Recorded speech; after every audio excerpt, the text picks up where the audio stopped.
massive tremors have been felt here in Delhi and in fact in several parts of the country.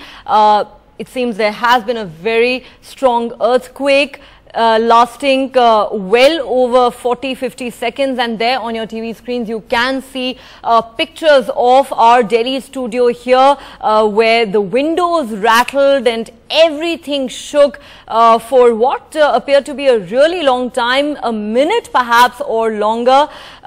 Those in fact are pictures of our television studio when the earthquake struck just a short while ago.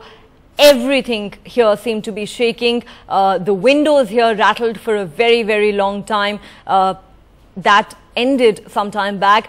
We are not sure at this point where this earthquake really originated, what the epicenter of this earthquake was. What we do know, of course, is that massive tremors have been felt right here in Delhi, in fact the entire national capital region, and in several other parts of India. We are getting reports from Bengal, from Bihar, from UP, Haryana. Definitely Delhi and a lot of its neighboring states have felt massive tremors just a short while ago. We're trying to get more details, trying to get some information about where this earthquake may have originated. All right, joining me on the phone line now is our science editor Pallav Bagla. Pallav, what information do you have about the epicenter of this earthquake and its magnitude? Well, it's an earthquake of magnitude 7.4. But the epicenter is away from India. The epicenter, I am told, is in Nepal. The latitude for the epicenter is 28.31 north, and the longitude for the earthquake epicenter is 84.84. So it's a 7.4 magnitude earthquake with an epicenter in Nepal, which means it is a very big tremor which has hit Nepal. And the tremors have been felt all over North India. I was in Delhi where I strongly felt the tremors. Right. Pallav, of course, we in the Delhi studio also felt it very, very strongly. It seemed to last a minute, if not longer. Can you just recap for our viewers who are just joining in whatever details you have about the epicenter and the magnitude? Well, this is a large earthquake of 7.4 magnitude with an epicenter somewhere in Nepal. At the epicenter, the tremors would have been felt very heavily, but in Delhi, the tremors were felt strong. There was shaking in the buildings.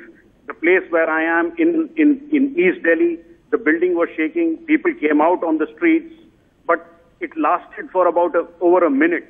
There were two large tremors, following which there were possibly other tremors. But it's a 7.4 magnitude earthquake which hit Nepal, which means it is in the Himalayan region. The Himalayan region is well known for earthquakes because that is where the Indian plate is going under the Eurasian plate. So it's a place where earthquakes do happen, and this is where this earthquake probably happened.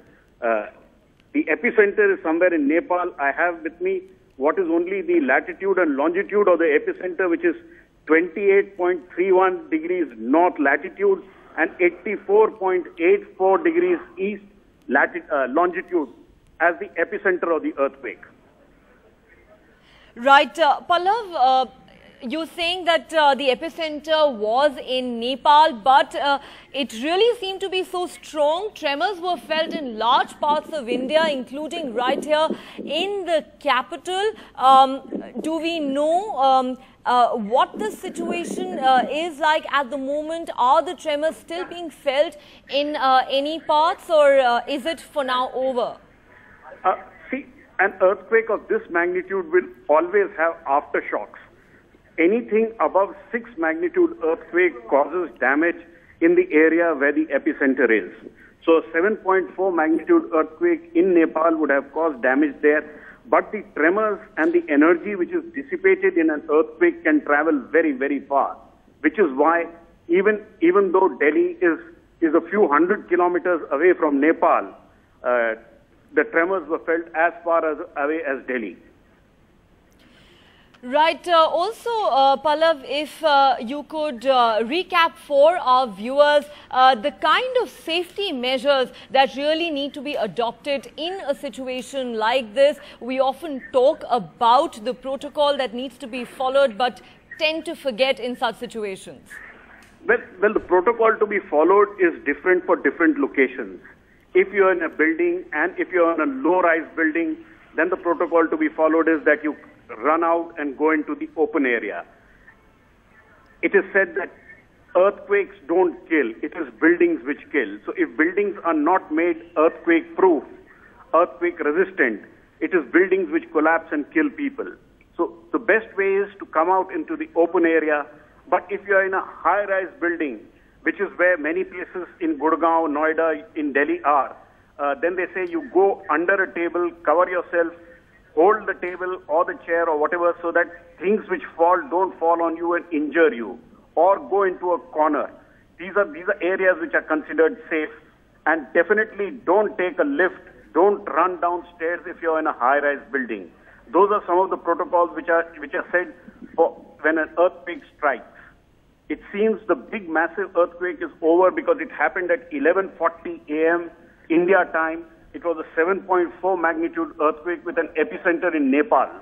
So the worst seems to be over, but aftershocks could still come. So people have to be vigilant and aware that aftershocks do happen.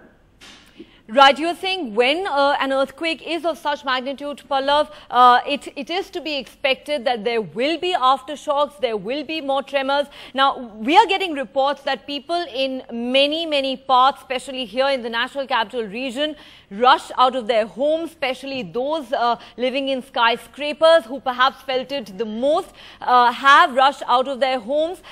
Would it be advisable for them to stay out a little while longer? It's always safer to be in the open area when an earthquake of such a large magnitude, which is 7.4, hit in a landed area, especially in the Himalayan region where it has struck. So being cautious, though it can never be predicted how many aftershocks and at what magnitude the aftershocks will be, but it is always safer to be outside. And fortunately, this earthquake has happened during daytime. Earthquakes of this magnitude, when they happen in the night time, they cause a lot more loss of life simply because people are indoors and they can't come out. This magnitude 7.4 earthquake happened with an epicenter in Nepal. So the tremors felt in Delhi, people did feel them, but obviously at the epicenter, the tremors must have been very strong. You just mentioned, Pallav, that a 7.4 magnitude earthquake is pretty strong.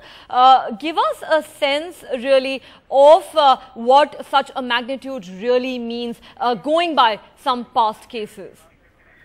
Well, Delhi doesn't get hit by such large magnitude earthquakes. If one goes back and sees some of the very large earthquakes which have occurred, remember the earthquake which gave the very large tsunami in 2004 and the earthquake which occurred off Japan, which caused the Fukushima disaster.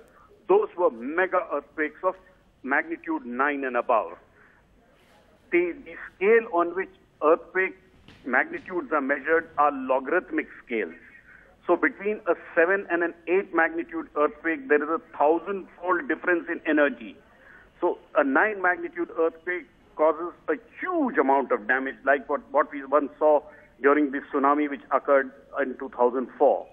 So a 7.4 magnitude earthquake happening under the mountainous area of Himalayan region would have caused damage there, but when the energy got transmitted all the way to North India in Delhi, the energy obviously gets dissipated. But it would have probably caused damage in the local region where it occurred. Right. Pallav, now, of course, you've been mentioning that the epicenter of this earthquake was in Nepal. We're still waiting for more details to find out which part of that country. But, of course, it is a neighboring country, which is why such strong tremors have been felt in large parts of India. From north to south India, we're getting reports of people rushing out of their homes after they felt those strong tremors. But given that the epicenter is in Nepal, would it be safe to assume, Pallav, that there would hopefully not be much damage here in India? I don't think that is a fair assumption to make, because right now I have only the latitude, longitude of the epicenter. I have not been able to place it on a map to see how far north in Nepal or south in Nepal the epicenter is. So it really depends on where the epicenter was and how the energy has been transmitted. The epicenter can be far, but the tremors can be felt very strongly. There are many times when one sees that an earthquake happens in the Baluchistan, Afghanistan region, and the tremors are felt all the way in Delhi. And strong tremors are felt. It depends on how the energy is transmitted through the earth and how it gets dissipated. So one can say with a reasonable amount of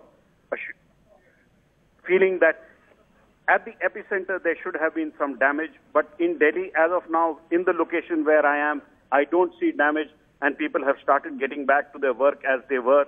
At about 11:40 when the earthquake happened, people did rush out from their offices, from their houses, came onto the streets. But now, since the tremor has been now more than 20 minutes, people are getting back to their routine lives. Right, Pallav, let me in fact share an update with you. The information that we have right now from the European Mediterranean Seismological Center is that the epicenter was 83 kilometers northwest of Kathmandu, and as you've been mentioning, on the Richter scale, it measured 7.4. What do you make of this? Well, that means it's a little far from the Indian region. Kathmandu is a little north of the border from India and Nepal. But it being in the Himalayan region, I really fear what would have been the state of the earthquake and the tremors in Kathmandu. Kathmandu itself is a highly populated city, and the city itself, one will have to wait and watch as to what kind of damage, if any, has happened. But as of now, in the area where I am in Delhi, I have not heard or seen of any damage, except that there was a panic among the people who were there around the location where I am.